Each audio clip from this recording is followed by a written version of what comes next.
Antoine Semenyo is already one of the best wingers in the world. You might struggle to come to this admission because of where he currently plays, but you just need to watch him to see that this is correct. Against any opponent, he always steps up, and we think that big clubs around Europe missed a massive opportunity not snatching him up in the summer because he has gone up a level since then, and probably also gone up in price. But wait a minute, really, why wasn't he signed?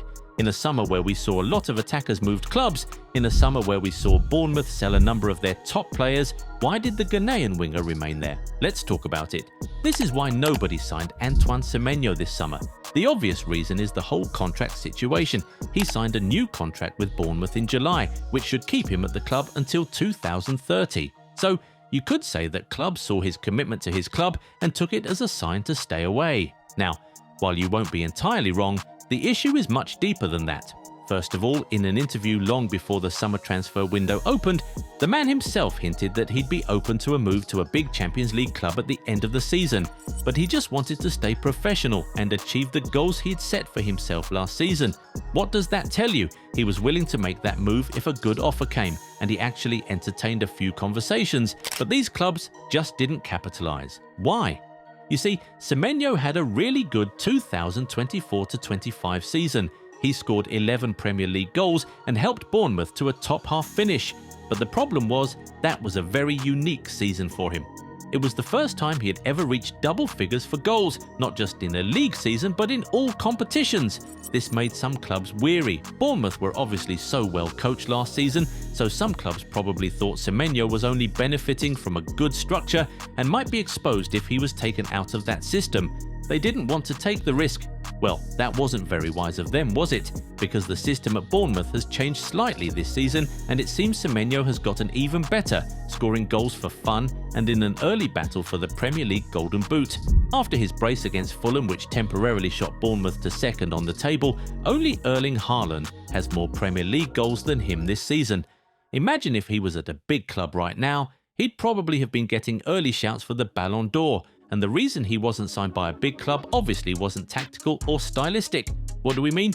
We'll explain in a minute, but if you aren't already subscribed to the channel, go do that right away so you never miss out on our amazing content. Okay, now, back to Semenyo.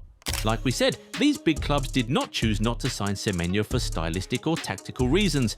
After all over Europe, folks were signing players who do what Semenyo does. Bayern Munich signed Luis Diaz, Barcelona were very interested in Diaz and Nico Williams, Arsenal signed Noni Madueke, and this one is the craziest because Semenyo has since revealed that he's a massive Arsenal fan, so if they came in with an enticing offer, they might have landed him.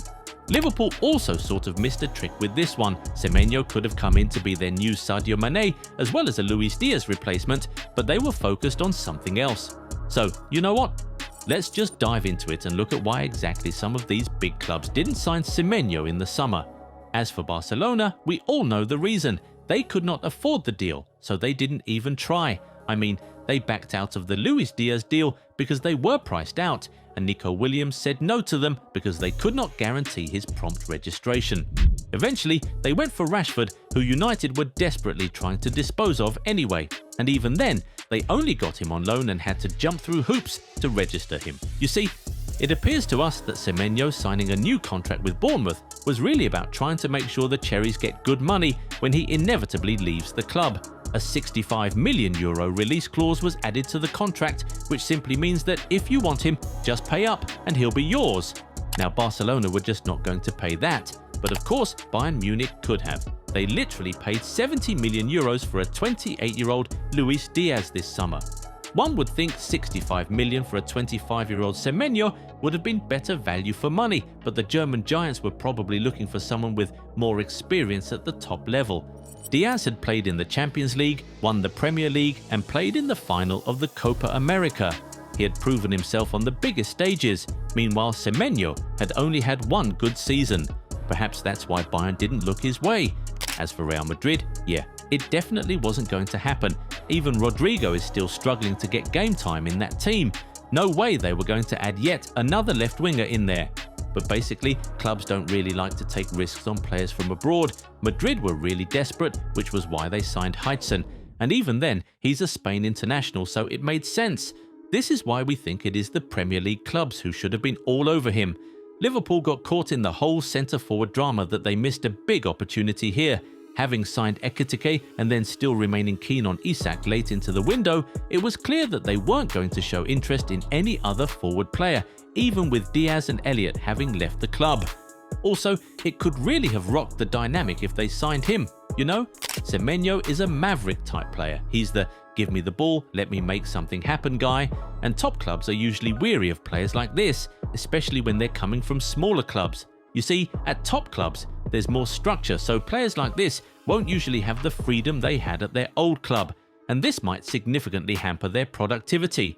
We saw it with Jack Grealish. He was an absolute magician at Aston Villa, but he couldn't yield the same result at City. Now he's at Everton, and it seems like he's back to his old self again. So the likes of Liverpool and Arsenal probably looked at this and leaned back a bit, especially because, like we said earlier, he had only had one good season in his career compared to, say, Ebre Ease, who's also a maverick, but had been consistently good for about 3 years. And the thing is that you just cannot have too many of this type of players in a team. Liverpool had Salah and had signed Wirtz. Signing Semenyo on top of that might have been overkill. It might have rocked the dynamic of the team. We saw how the relationship between Salah and Mane was shaken towards the end. The club was probably trying to avoid a repeat of that. As for United, they definitely wanted him the most out of all top clubs. They were on his case before he signed his contract extension. Reports say that Amorim took Semenyo out to dinner to try and convince him to move to Manchester, and that United themselves were willing to pay over €60 million to Bournemouth for the player. But after they paid close to €75 million to Wolves for Cunha, it complicated everything. Bournemouth started insisting on a similar fee if they were going to let go of their star man. And on top of that, United were reportedly offering the Ghanaian only 70% of what they offered Cunha and Mbeumo in terms of wages, and that just didn't sit right with the player, so he just chose to sign a new deal with Bournemouth. As for Man City, they were never really in the mix. Maybe if Semenyo left, they'd have gotten into the conversation, but even then, reports say they'd have targeted Rodrigo as his replacement. Now to Arsenal, honestly, we struggle to see why they didn't sign Semenyo. He had better numbers than Noni last season, he's more versatile, better with both feet, would have cost about the same price, and he's a big fan of the club. It felt like it would have been a perfect move, and even the fans were clamouring for it, but it just didn't happen for some reason. Do you know why Arsenal or any other top club didn't sign Semenyo this summer? Tell us in the comments. If you enjoyed this video, give it a thumbs up and subscribe to the channel. Also, turn on the bell notification so you never miss out on new content. Catch you in the next one. Bye.